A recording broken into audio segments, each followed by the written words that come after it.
belum dapat dibaca, bisa diklik lagi sampai terbaca, Pak. Saya coba untuk masukkan ini, lalu klik masuk. Nah, ini tampilan awal dashboard sekolah ya Pak Ibu, dashboard admin sekolah. Nah, di kanan pojok kanan atas ini terdapat posko tryout EduBrand. Nah, Bapak Ibu, jika ada pertanyaan atau ada kesulitan, Bapak Ibu bisa menghubungi salah satu nomor di sini. Kenapa?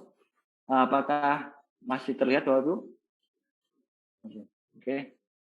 Selanjutnya ya Bapak Ibu, ini untuk posko tryout EduBrand ini. Ya, jadi Bapak Ibu bisa menghubungi salah satu nomor yang di sini.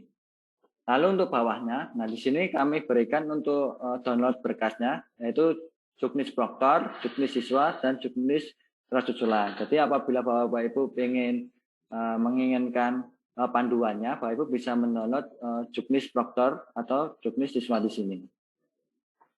Lalu misalkan Bapak Ibu sudah berhasil login di admin sekolah, Bapak Ibu bisa menuju ke data sekolah. Nah, di sini Bapak Ibu harap dicek terlebih dahulu untuk detail sekolah Bapak Ibu, nama sekolahnya sudah benar atau belum, kotanya, provinsinya, dan jenjangnya apakah sudah benar. Lalu apabila NPSN di sini masih kosong, Bapak Ibu bisa mengisinya. Apabila NPSN ini salah, Bapak Ibu bisa menggantinya. Dan begitu pula dengan email. Nah, di sini kan terdapat 3 tab ya Bapak Ibu, identitas, tim teknis, dan infrastruktur. Nah, Bapak Ibu ketika ada update atau Bapak Ibu mengisi atau mengedit salah satu link di sini, Bapak Ibu harap setelah selesai Bapak Ibu bisa klik simpan. Seperti ini Bapak Ibu, misalkan saya ganti seperti ini, lalu emailnya saya ganti seperti ini. Nah, setelah Bapak Ibu mengisi ataupun mengganti, Bapak Ibu bisa langsung klik simpan. Nah, karena misalkan Bapak Ibu lupa mengklik simpan dan berpindah ke menu yang lainnya, itu tidak akan tersimpan ya Bapak Ibu. Nah, jadi diharapkan ketika ada perubahan data atau pengisian data di halaman di menu data sekolah ini, baik di tab identitas, tim teknis, dan infrastruktur ini, Bapak Ibu harap diklik simpan terlebih dahulu. Itu sampai ada notifikasi data telah tersimpan. Itu untuk identitas sekolah seperti ini. Lalu tab selanjutnya tim teknis. Nah di sini Bapak Ibu bisa mengisi nama penanggung jawab, NIP penanggung jawab dan sebagainya. Bapak Ibu bisa dilihat di sini. Nah sama seperti identitas tadi, tab di tab identitas tadi Bapak Ibu bisa setelah mengisi ataupun mengganti nama penanggung jawab di sini, nama proktor dan teknisi di tab tim teknis di sini, harap diklik simpan sampai muncul notifikasi ubah teknis setelah berhasil seperti itu. Nah begitu pula di infrastruktur ya Bapak Ibu. Nah di sini untuk jumlah server, nah ini misalkan untuk Bapak Ibu yang memiliki server sekolah, Bapak Ibu bisa mengisinya di sini. Untuk jumlah cadangan diisi 1 saja. Lalu untuk jumlah gaya, nah Bapak Ibu bisa mengisinya untuk jumlah siswanya, seperti itu. Lalu nama ISP yaitu perusahaan penyedia jasa internet, Bapak Ibu bisa diisi IndiHome atau misalkan Bapak Ibu pelaksanaan menggunakan tethering HP, Bapak Ibu bisa menggunakan kartu SIM-nya Telkomsel, Indosat dan lain sebagainya. Seperti itu bisa diisi.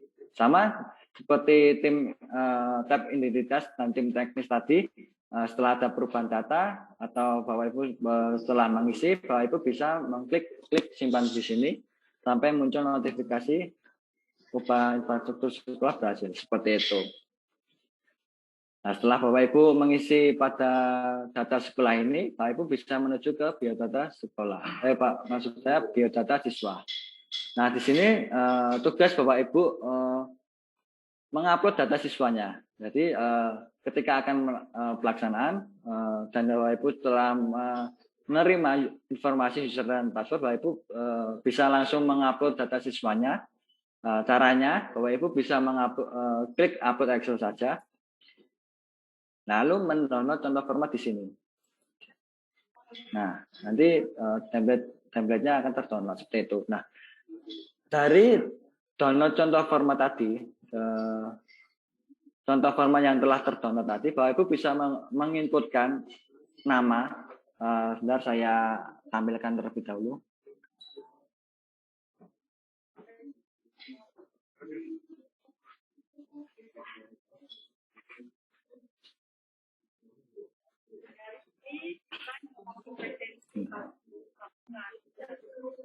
Tambah dengan laporan kita.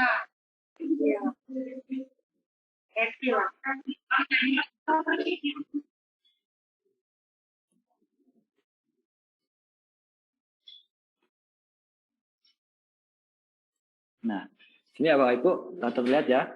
Nah, di sini template-nya Bapak Ibu. Nah, di sini terdapat nama siswa, nama server, ruang, dan sebagainya ini. Nah, untuk pengisiannya, Bapak Ibu bisa, jika Bapak Ibu telah mendownload Juknis untuk Proctor, Bapak Ibu bisa membaca di situ, itu terdapat tata cara pengisian untuk template yang di sini.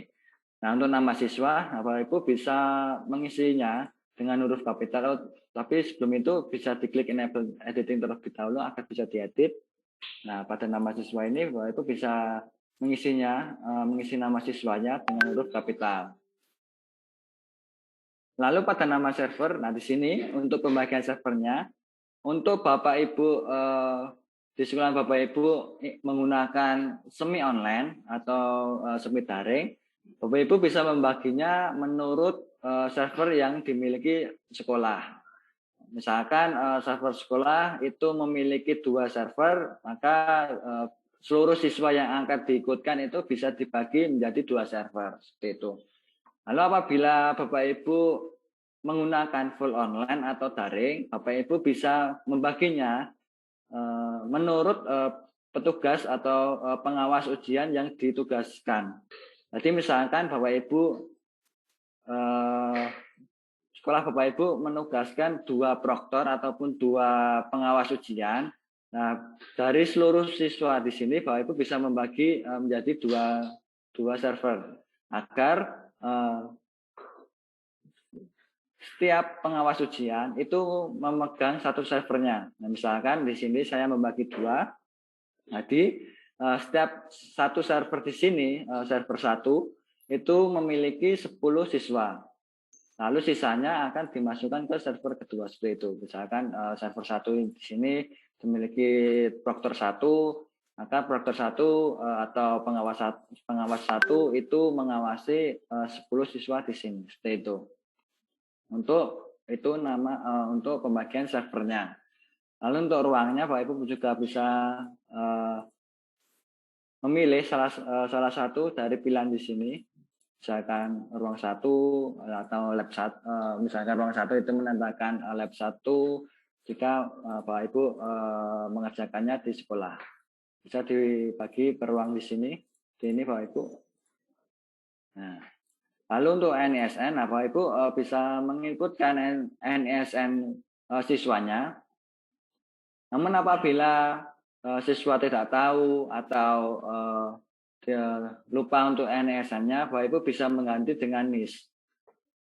Lalu saya lanjutkan untuk nomor peserta. Nah, di sini nomor peserta, Bapak Ibu bisa membacanya di Juknis juga untuk nomor peserta. Nah, untuk nomor peserta itu ada tata cara pengisiannya. Yang pertama itu adalah kelas. Untuk SMP, kami prioritas untuk kelas 8 ya Bapak Ibu. Jadi diisi 8, 08 seperti ini. Apabila untuk SMA itu kelas 11 bisa diisi 11. Lalu untuk jenjang, untuk MTS atau SMP itu 02. Lalu untuk SMA, SMK, MA itu 03. Lalu tahun pelaksanaan yaitu tahun sekarang itu 2021. Lalu nomor urutnya seperti ini. Nah, ini untuk nomor pesertanya. Itu Bapak Ibu. Lalu untuk kelasnya, nah untuk kelas Bapak Ibu bisa mengisi kelas 8 semuanya seperti ini. Misalkan untuk SMA bisa diisi kelas 11. Gitu. Lalu untuk jenis kelamin Bapak Ibu bisa memilih drop down di sini, laki-laki atau perempuan, L atau P di sini. Nah untuk sesinya Bapak Ibu bisa membaginya. Misalkan untuk yang semi online atau semi daring, Bapak Ibu bisa membagi sesinya menurut misalkan perangkat yang digunakan siswa itu perangkat dari sekolah.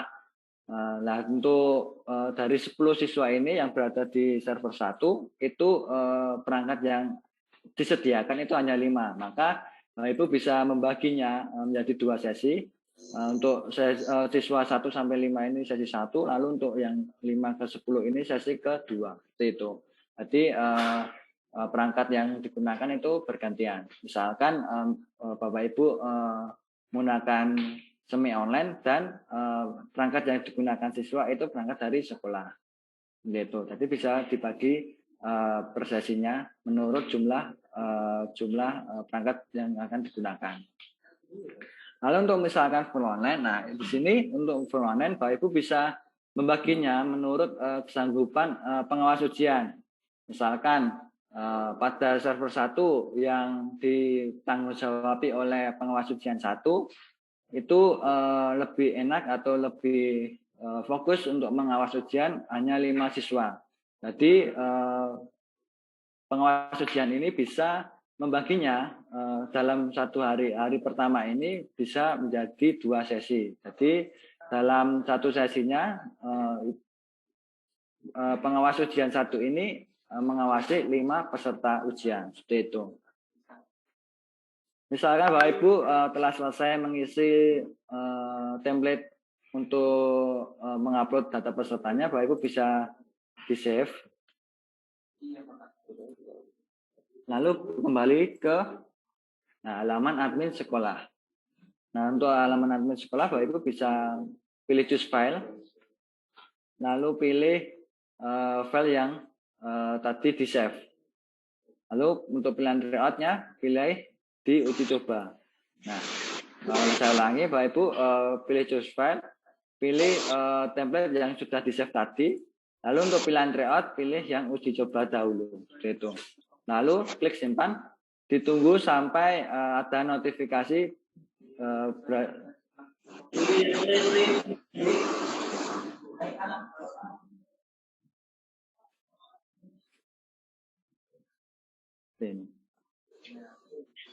tunggu saja. Nah, 20 data berhasil diproses untuk tryout uji coba. Nah, ketika klik simpan ditunggu saja, nanti akan ada notifikasi 20 data berhasil diproses. Seperti itu. Bapak Ibu juga bisa mengeceknya di biodata siswa ini. Nah, pastikan seluruh data siswa yang Bapak Ibu upload itu tersimpan ya di sini ya Bapak Ibu. Nah, di sini juga ada username password. Ketika Bapak Ibu telah mengupload data pesertanya itu akan dibuatkan oleh sistem untuk username dan passwordnya di sini. Lalu pada menu asesmen nasional di sini nanti Bapak Ibu akan dijumpai itu berbagai profil tryout. Untuk yang pertama ini atau pelaksanaan yang awal itu Bapak Ibu harus melaksanakan itu uji coba ya, terlebih dahulu ya Bapak Ibu untuk mengetes persiapan dan juga perangkatnya. Bapak Ibu, jadi ketika ada profil tes uji coba di sini Bapak Ibu bisa mengkliknya lalu diklik untuk statusnya terlebih dahulu. Nah, pada status ini ada keterangan ya Bapak Ibu, data server dan data peserta dan sesi. Nah, pada keterangan dan statusnya itu harap untuk sudah oke keduanya. Lalu keterangannya harap untuk data server itu sesuai dengan pembagian server yang dilakukan waktu upload tadi ya Pak Ibu. Tadi kan saya mengupload data siswanya itu membagi 2 server. Nah, di sini harusnya 2 server juga seperti itu. Menurut pembagian yang Ibu Bapak Ibu lakukan waktu mengupload data siswa tadi di template Excel tadi. Dan juga untuk data pesertanya juga harus sama dengan jumlah yang Bapak Ibu upload. Misalkan saya mengupload 20 ya di sini harus 20 seperti itu. Misalkan Bapak di status ini sudah benar, Bapak Ibu bisa melihat di server dan klien. Nah, di sini terdapat ID server dan passwordnya. Nah, untuk ID server dan password ini, Bapak Ibu akan gunakan untuk mengakses servernya, Bapak Ibu. Nanti akan saya jelaskan untuk tata cara memulai pelaksanaannya. Jadi di sini. Nah, untuk di menu server dan klien, Bapak Ibu, di sini juga ada jumlah kliennya. Nah, seperti yang tadi saya bilang, tadi kan saya membaginya 2 server. Nah, di sini server 1 dan server 2 itu juga harus sesuai dengan jumlah server yang dimiliki. Jadi jumlah maksud saya jumlah klien yang dimiliki. Jadi jumlah klien itu 10 berada di server pertama. Lalu jumlah klien 10 juga berada di server kedua. Itu.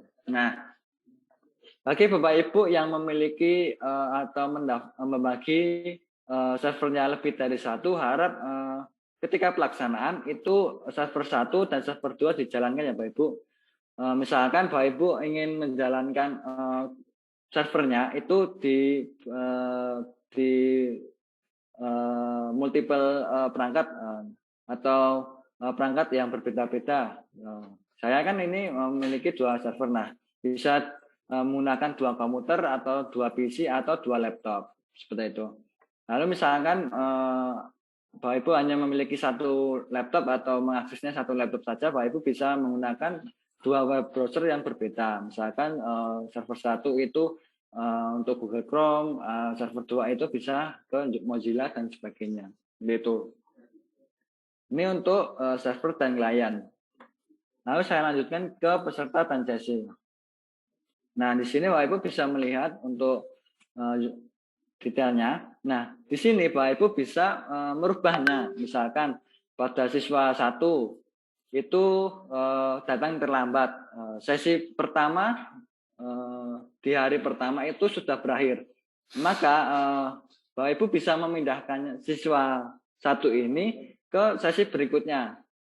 Di sesi kedua seperti ini. Nah, di sini siswa bisa langsung mengikuti pelaksanaan di sesi kedua. Seperti itu Bapak Ibu. Jadi Bapak Ibu bisa merubah sesinya di halaman peserta dan sesi seperti itu. Lalu saya lanjutkan di kartu peserta. Nah, ketika Bapak Ibu sudah mengupload data pesertanya, Bapak Ibu bisa mencetak kartu pesertanya langsung.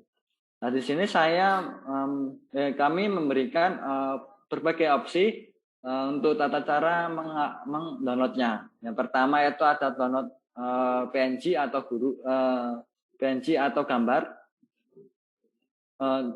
Selanjutnya itu ada Excel. Ibu bisa mendownload rekapnya di sini di Excel ini. Lalu mencetaknya melalui PDF. Nah, karena untuk username dan password itu bersifat pribadi ya Pak Ibu, personal, sehingga kami harapkan ketika Bapak Ibu membagi kartu pesertanya ke setiap siswa itu membaginya ke personal siswanya tersebut ya Bapak Ibu. Jadi tidak di grup misalkan di serentak, sehingga semua siswa itu dapat melihat username dan password teman-temannya. Itu kami harapkan username dan password dan kartu peserta ini bisa dibagikan secara mandiri ke setiap siswanya, karena agar menghindari username dan password itu salah digunakan. Misalkan siswa 1 ini login ke username dan password menggunakan user siswa kedua seperti itu. Jadi kami harapkan untuk username dan password karena bersifat pribadi, bersifat privasi juga, itu bisa dibagikan ke setiap siswanya secara individu seperti itu. Lalu misalkan Bapak Ibu yang semi online atau yang pelaksanaannya di sekolah, misalkan yang harus membawa untuk pesertanya harus membawa kartu peserta, misalkan kartu peserta siswa tersebut hilang atau basah sehingga username dan password itu sulit terbaca, Bapak Ibu bisa mendownloadnya satu persatu setiap siswa yang diinginkan, diklik download di sini saja maka akan terdownload kartu satu siswa tersebut seperti itu. Lalu ketika pelaksanaan. Nah, di sini kami berikan daftar hadir. Nah, daftar hadir di sini memiliki dua mode ya, Bapak Ibu, full online dan semi online. Nah, untuk yang semi online, Bapak Ibu bisa mendownloadnya atau mencetak daftar hadir di sini ketika pelaksanaan akan dimulai. Jadi bisa dicetak di awal. Nah, ketika sudah dicetak, Bapak Ibu bisa membagikan daftar hadir di sini ke siswanya akan ditandatangani. Itu untuk yang semi online. Nah, untuk yang full online, nah di sini terdapat status dan waktu yang mengikuti kondisi siswa terakhir.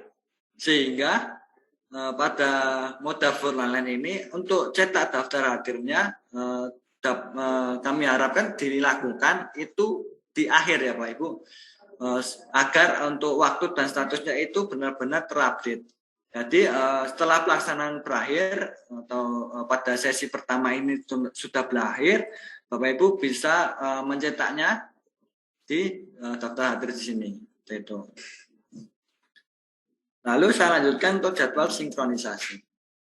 Nah, untuk jadwal sinkronisasi ini bagi yang semi online atau semi daring, Bapak Ibu harap melihat untuk jamnya dan juga tanggalnya, harap pastikan misalkan untuk jadwalnya sudah keluar, dan untuk sinkronisasi ini dipastikan sudah memasuki jadwal sinkronisasi. Misalkan belum, berarti Bapak Ibu belum bisa sinkronisasi. Misalkan sudah masuk jadwal, nah Bapak Ibu bisa melakukan sinkronisasi untuk servernya. Itu untuk semi online atau semi daring. Lalu untuk yang full online maupun daring itu tidak perlu sinkronisasi karena server sudah dari kami, sehingga untuk jadwal sinkronisasi di sini bisa diabaikan. Itu. Jadi untuk yang full online bisa mengabaikan jadwal sinkronisasi ini. Lalu saya lanjutkan ke laporan upload hasil. Nah, di sini Bapak Ibu bisa ketika pelaksanaan sudah selesai, Bapak Ibu, dan status siswa itu sudah selesai, harap pastikan untuk status di hari pertama maupun hari kedua ini sudah oke, ya Bapak Ibu. Ketika sudah oke, berarti hasil jawaban siswa itu sudah masuk ke server kami dan sudah dapat diolah oleh server. Seperti itu. Jadi untuk status dari pertama maupun hari kedua pastikan sudah oke. Dan di sini Bapak Ibu juga bisa mendownload rekapnya di download Excel di sini. Bapak Ibu bisa mengecek siapa saja yang sudah selesai, siapa saja yang belum selesai, siapa saja yang belum ujian. Seperti itu. Saya lanjutkan ke jadwal tryout. Nah, di sini Bapak Ibu akan ditampilkan untuk jadwal tryoutnya, Bapak Ibu. Nah, di sini misalkan untuk uji coba itu tanggal 12, untuk tryout akan dilaksanakan tanggal sekian, seperti itu. Nanti Bapak Ibu bisa mengeceknya di jadwal tryout ini. Lalu di assessment report, nah di sini Bapak Ibu ketika pelaksanaan sudah berakhir, sudah selesai, Bapak Ibu bisa melihat hasilnya di menu assessment report ini. Nah, di sini terdapat menu statistik, bisa melihat statistik sekolah, peringkat sekolah, daya serapnya, lalu analisis siswa setiap individunya. Jadi Bapak Ibu bisa melihat hasil setiap individu Bapak Ibu bisa dilihat di analisis siswa ini. Lalu kami berikan juga untuk soal dan pembahasan ya. Jadi setelah pelaksanaan Bapak Ibu bisa melihat untuk soal dan pembahasannya di menu assessment report ini. Nah, di sini juga ada analisis setiap butir soalnya, lalu rekap nilainya kami berikan juga. Nah, ketika pelaksanaan sudah berakhir, Bapak Ibu juga bisa mencetak kartu sertifikat di sini Bapak Ibu, di menu assessment report ini. Nah, ada tab sertifikat. Nah, di sini Bapak Ibu bisa mencetak kartu pesertanya. Di sini dimasukkan untuk tanggal sertifikat, nama kepala sekolah, dan NIP-nya. Itu. Nanti bisa dipilih. Nanti akan saya tampilkan lebih lanjut ketika saya sudah selesai menjelaskan tentang tata cara bagaimana memulai pelaksanaan tryout-nya. untuk sebelum itu mungkin untuk halaman admin sekolah cukup di sini ya Bapak Ibu. Sebelum saya lanjutkan, saya akan membuka pertanyaan. Waktu untuk pertanyaan, mungkin Bapak Ibu ada yang ingin ditanyakan, mulai dari mengupload data pesertanya atau melihat hasilnya, atau mendownload kartu peserta, atau mendownload daftar hadir itu. Mungkin ada yang ditanyakan, saya buka untuk sesi tanya jawab terlebih dahulu sebelum saya lanjutkan ke bagaimana cara memulai ujiannya itu. Oke, mungkin saya bantu Mas Rama. Di sini di chat ada pertanyaan. Untuk yang sistem online itu gimana? Mungkin nanti akan dijelaskan oleh Mas Rama ya setelah ini. Tes. Silakan Bapak Ibu, jika ada pertanyaan bisa dinyalakan mikrofonnya atau bisa diketikkan di kolom chat. Silakan. Ya, tanya Pak. Ya, tanya Pak. Ya, silakan Bapak. Ya. Halo, selamat siang Bapak. Silakan Pak Ahmad Farijin. Bapak, Resen, silakan. Ampun nembe, Mon. Pak, saya mau tanya, untuk aplikasi ini, untuk yang full online, itu Anda bisa menggunakan HP Android apa tidak? Jadi servernya dari sekolahan, dan Anda mengerjakan dengan HP Android. Itu aja, Pak. Karena kondisi pandemi kan, pembelajarannya sekarang daring. Ya. Maka Anda bisa mengerjakan dengan Android, dengan aplikasi ini. Baik, oke. Saya jawab ya Bapak. Untuk pelaksanaan ini, berasal dari EduBrand itu memiliki dua Exambro ya Pak Ibu. Untuk Exambro untuk Android dan juga Exambro untuk komputer, PC ataupun laptop. Jadi misalkan Bapak Ibu ingin pelaksanaannya menggunakan Android, Bapak Ibu bisa mendownloadnya langsung di Play Store, mengetikkan dengan nama Exam Browser EduBrand. Itu. Mungkin terjawab Bapak. Oke, mungkin Pak Fanda dari SMPN 21, silakan Pak. Ya, terima kasih Pak. Nama saya Fanda dari SMPN 21. Mohon izin bertanya. Yang pertama, karena ini kan di tempat kami masih PPKM level 4, sehingga siswa tidak bisa datang ke sekolah, sehingga hampir sama mungkin pertanyaan dengan yang tadi. Kemungkinan kita mengikuti berarti menggunakan yang full online ya Pak. Itu yang pertama. Kemudian yang kedua, untuk server ini apakah ada batasan maksimal? Karena kalau di pos ANBK itu kan satu server maksimal mengampu 15 klien. Apakah di sini ada batasannya seperti itu? Kalau tidak, nanti seperti apa gitu? Itu aja Pak. Terima kasih. Baik. Saya jawab langsung ya Pak. Untuk batasan maksimal itu tidak ada Bapak. Jadi dari kami itu tidak memberikan batasan maksimalnya. Tapi untuk mempermudah dalam pengawasan, kami harapkan bisa membagi ke sesinya. Sehingga misalkan Bapak mendaftarkan 200 siswa. Nah, 200 siswa ini bisa dibagi menjadi 2 server, yang dimana nantinya di dalam setiap server tersebut itu dibagi ke 3 sesi, sehingga Bapak proktor atau pengawas ujian itu mengawasi 33 siswanya, sehingga itu tidak terlalu kesulitan dalam mengawasi pelaksanaan ini. Seperti itu Pak. Namun untuk batasan maksimal dari kami, dari sistem itu tidak ada Pak. Seperti itu.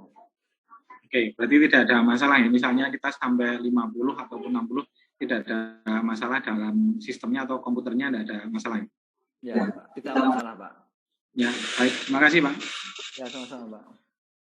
Baik, selanjutnya mungkin ada pertanyaan dari Pak Ahmad. Silakan Bapak yang sudah raisen. Atau mungkin dari Pak Sony dulu, silakan.